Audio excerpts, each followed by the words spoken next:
ನಮಸ್ಕಾರ ವೀಕ್ಷಕರೇ, 2026ರಲ್ಲಿ ಮದುವೆಯಾಗಬೇಕು ಅಂತ ಕನಸು ಕಾಣ್ತಾ ಇದ್ದೀರಾ? ಜಾತಕದಲ್ಲಿ ಎಲ್ಲವೂ ಸರಿ ಇದೆ, ಗುರುಬಲವೂ ಬಂದಿದೆ, ಆದರೂ ಮದುವೆ ಯಾಕೆ ಫಿಕ್ಸ್ ಆಗ್ತಿಲ್ಲ ಅಂತ ಚಿಂತೆಯಲ್ಲಿದ್ದೀರಾ? ನೋಡಿ ವೀಕ್ಷಕರೇ, 2026 ಅನ್ನೋದು ಕೇವಲ ಅವಕಾಶಗಳ ವರ್ಷವಲ್ಲ, ಇದು ಗ್ರಹಗಳ ಪರೀಕ್ಷೆಯ ವರ್ಷವೂ ಹೌದು.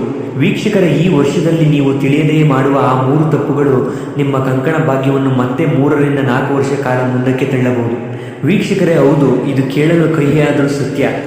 ಇವತ್ತಿನ ಈ ವಿಶೇಷ ವಿಡಿಯೋದಲ್ಲಿ ನಾವು ಈ 2026ರ ಗ್ರಹಗತಿಗಳ ಪ್ರಕಾರ ಮದುವೆ ವಿಳಂಬಕ್ಕೆ ಕಾರಣವಾಗುವ ಆ 3 ಮಹಾ ತಪ್ಪುಗಳು ಯಾವುವು ಮತ್ತು ಅವುಗಳಿಂದ ಪಾರಾಗುವುದು ಹೇಗೆ ಅನ್ನೋದನ್ನು ಎಳೆಯಾಗಿ ಬಿಡಿಸಿ ಹೇಳ್ತೀನಿ. ವೀಕ್ಷಕರೇ, ಮದುವೆಗಾಗಿ ಕಾಯುತ್ತಿರುವವರು ಈ ವಿಡಿಯೋವನ್ನು ಮಿಸ್ ಮಾಡಲೇಬೇಡಿ. ವೀಕ್ಷಕರೇ, ಜ್ಯೋತಿಷ್ಯ ಶಾಸ್ತ್ರದಲ್ಲಿ 2026ರಲ್ಲಿ ದೇವಗುರು ಬೃಹಸ್ಪತಿ ಉಚ್ಚನಾಗುತ್ತಿದ್ದಾನೆ. ಇದು ಮದುವೆಗೆ ಬಹಳ ಒಳ್ಳೆಯ ಸಮಯ. ಆದರೆ ಇನ್ನೊಂದೆಡೆ ಶನಿದೇವ ಮೀನರಾಶಿಯಲ್ಲಿದ್ದಾನೆ ಮತ್ತು ರಾಹು ಕುಂಭದಲ್ಲಿದ್ದಾನೆ. ವೀಕ್ಷಕರೇ, ಈ ಗ್ರಹಗಳ ಸಂಯೋಜನೆಯು ಭ್ರಮೆ ಮತ್ತು ಅಹಂಕಾರವನ್ನು ಸೃಷ್ಟಿಸುತ್ತವೆ. ನೀವು ಮದುವೆಯ ಮಾತುಕತೆ ನಡೆಸುವಾಗ ಈ ಗ್ರಹಗಳ ನೆಗೆಟಿವ್ ಪ್ರಭಾವಕ್ಕೆ ಒಳಗಾಗಿ ಕೆಲವು ತಪ್ಪುಗಳನ್ನು ಮಾಡುತ್ತೀರಿ. ಆ ತಪ್ಪುಗಳೇ ನಿಮ್ಮ ಭಾಗ್ಯವನ್ನು ತಡೆಯುತ್ತವೆ. ವೀಕ್ಷಕರೇ, ಈಗ ನೋಡೋಣ ಬನ್ನಿ ಆ 3 ತಪ್ಪುಗಳು ಯಾವುವು ಎಂದು. ಮೊದಲನೇ ತಪ್ಪು, ಸಂಗಾತಿಯ ಆಯ್ಕೆಯಲ್ಲಿ ಅತಿಯಾದ ನಿರೀಕ್ಷೆ ಇಟ್ಟುಕೊಳ್ಳುವುದು.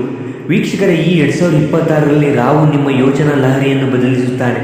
ನಿಮಗೆ ಎಲ್ಲವೂ ಪರ್ಫೆಕ್ಟ್ ಆಗಿರಬೇಕು ಅನಿಸುತ್ತೆ. ರೂಪ, ಸಂಬಳ, ಅಂತಸ್ತು ಎಲ್ಲವೂ 100ಕ್ಕೆ 100 ಇರಬೇಕು ಅಂತ ನೀವು ಹಠ ಹಿಡಿಯುತ್ತೀರಿ. ಇದರ ಪರಿಣಾಮ ನಿಮಗೆ ಬರುವ 90% ಉತ್ತಮ ಸಂಬಂಧಗಳನ್ನು ನೀವು ಸಣ್ಣ ಪುಟ್ಟ ಕಾರಣಗಳಿಗಾಗಿ ತಿರಸ್ಕರಿಸುತ್ತೀರಿ. ಈ 2026ರ ಜೂನ್ ನಂತರ ಬರುವ ಸಂಬಂಧಗಳನ್ನು ನೀವು ಕೈ ಬಿಟ್ಟರೆ ಮತ್ತೆ ಗುರುವಿನ ಅನುಗ್ರಹ ಸಿಗಲು ನೀವು 2028ರವರೆಗೆ ಕಾಯಬೇಕಾಗುತ್ತದೆ. ವೀಕ್ಷಕರೇ, ನೆನಪಿಡಿ, ಗ್ರಹಗಳು ಅವಕಾಶ ನೀಡುತ್ತವೆ, ಆದರೆ ಹಠ ಅದನ್ನು ನಷ್ಟ ಮಾಡುತ್ತದೆ. ಇನ್ನು ಎರಡನೇ ತಪ್ಪು, ಜಾತಕದ ದೋಷಗಳನ್ನು ನಿರ್ಲಕ್ಷಿಸುವುದು ಅಥವಾ ಅತಿಯಾಗಿ ಹೆದರುವುದು. ವೀಕ್ಷಕರ, ಈ 2026ರಲ್ಲಿ ಮಂಗಳ ಗ್ರಹವು ವಕ್ರಗತಿಯಲ್ಲಿ ಚಲಿಸುವಾಗ ನಿಮ್ಮ ಮೇಲೆ ಸಿಟ್ಟು ಮತ್ತು ಆತುರದ ಪ್ರಭಾವ ಬೀರುತ್ತಾನೆ.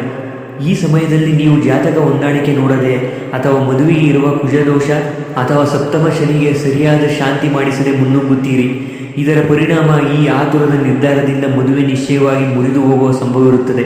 ಇದು ನಿಮ್ಮ ಮಾನಸಿಕ ನೆಮ್ಮದಿಯನ್ನು ಕಳೆದು ಮದುವೆಯನ್ನು ಮತ್ತಷ್ಟು ವಿಳಂಬ ಮಾಡುತ್ತದೆ. ಶಾಸ್ತ್ರಬದ್ಧವಾಗಿ ಪರಿಹಾರ ಮಾಡಿಕೊಳ್ಳದೆ ಮುನ್ನುಗ್ಗಬೇಡಿ. ಈಗ 3ನೇ ಮತ್ತು ಅತ್ಯಂತ ಆಧುನಿಕ ತಪ್ಪು, ಮದುವೆ ಫಿಕ್ಸ್ ಆಗುವ ಮೊದಲೇ ಎಲ್ಲವನ್ನು ಬಹಿರಂಗಪಡಿಸುವುದು. ವೀಕ್ಷಕರೇ, 2026ರಲ್ಲಿ ರಾಹು ಕೇತುಗಳ ದೃಷ್ಟಿ ನಿಮ್ಮ ಲಾಭ ಮತ್ತು ಕುಟುಂಬ ಸ್ಥಾನದ ಮೇಲಿದೆ. ಈ ಸಮಯದಲ್ಲಿ ದೃಷ್ಟಿ ದೋಷ ಅತಿ ಹೆಚ್ಚು ಕೆಲಸ ಮಾಡುತ್ತದೆ. ವೀಕ್ಷಕರೇ, ಇದರ ಪರಿಣಾಮ ಮದುವೆಯ ಮಾತುಕತೆ ನಡೆಯುತ್ತಿರುವಾಗಲೇ ಫೋಟೋ ಹಾಕುವುದು ಅಥವಾ ಎಲ್ಲರಿಗೂ ಹೇಳುವುದು ಮಾಡಬೇಡಿ. 2026ರಲ್ಲಿ ನೆಗೆಟಿವ್ ಎನರ್ಜಿ ಹೆಚ್ಚಿರುವುದರಿಂದ ಅಸೂಯೆ ಪಡುವವರಿಂದ ನಿಮ್ಮ ಸಂಬಂಧ ಮುರಿದು ಬೀಳಬಹುದು. ಮಾತುಕತೆ ಸಂಪೂರ್ಣವಾಗಿ ಪಕ್ಕ ಆಗುವವರೆಗೂ ಗೌಪ್ಯತೆ ಕಾಪಾಡಿ. ವೀಕ್ಷಕರೇ, ಮದುವೆ ತಡವಾಗುತ್ತಿದ್ದರೆ ಇವತ್ತೇ ಈ 3 ಕೆಲಸ ಮಾಡಿ. ವೀಕ್ಷಕರೇ, 100% ಫಲ ನೀಡುವ ಮಹಾ ಪರಿಹಾರಗಳಿವು. ಮೊದಲ ಪರಿಹಾರ, ಪಾರ್ವತಿ ಸ್ವಯಂವರ ಮಂತ್ರ ಮತ್ತು ಬೀಜಾಕ್ಷರ ಸಂಪುಟೀಕರಣ.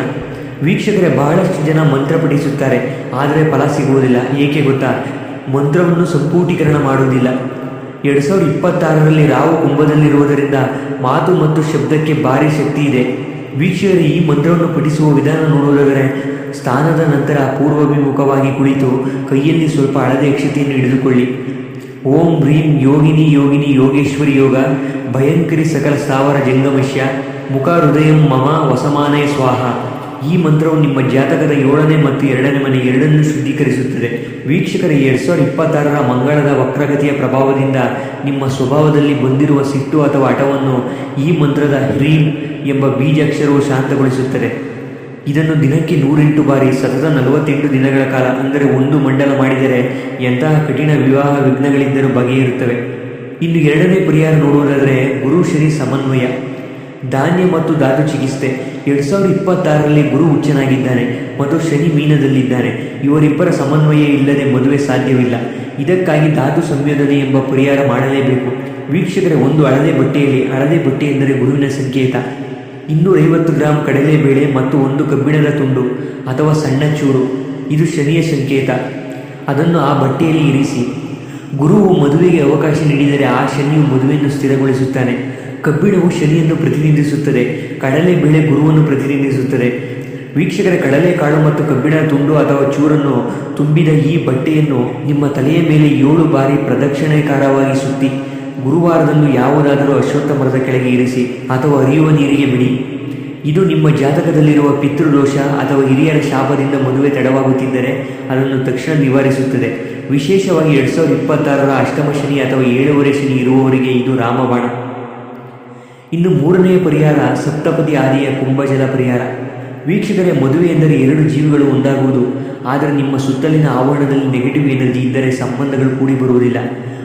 ಇದರ ವಿಧಾನ ನೋಡುವುದಾದರೆ ವೀಕ್ಷಕರೇ, ಒಂದು ತಾಮ್ರದ ಅಥವಾ ಬೆಳ್ಳಿಯ ಕಲಶದಲ್ಲಿ ಗಂಗಾಜಲ ಅಥವಾ ಶುದ್ಧವಾದ ನೀರನ್ನು ತುಂಬಿಸಿ ಅದಕ್ಕೆ ಒಂದು ಚಿಕ್ಕ ಪಚ್ಚೆಕಲ್ಲು ಅಥವಾ ಅರಿಶಿಣದ ಕೊಂಬನ್ನು ಹಾಕಿ ಪ್ರತಿ ಶುಕ್ರವಾರ ಈ ನೀರಿನಿಂದ ನಿಮ್ಮ ಮನೆಯ ಮುಖ್ಯ ದ್ವಾರಕ್ಕೆ ಪ್ರೋಕ್ಷಣೆ ಮಾಡಿ ಉಳಿದ ನೀರನ್ನು ತುಳಸಿ ಗಿಡಕ್ಕೆ ಹಾಕಿ.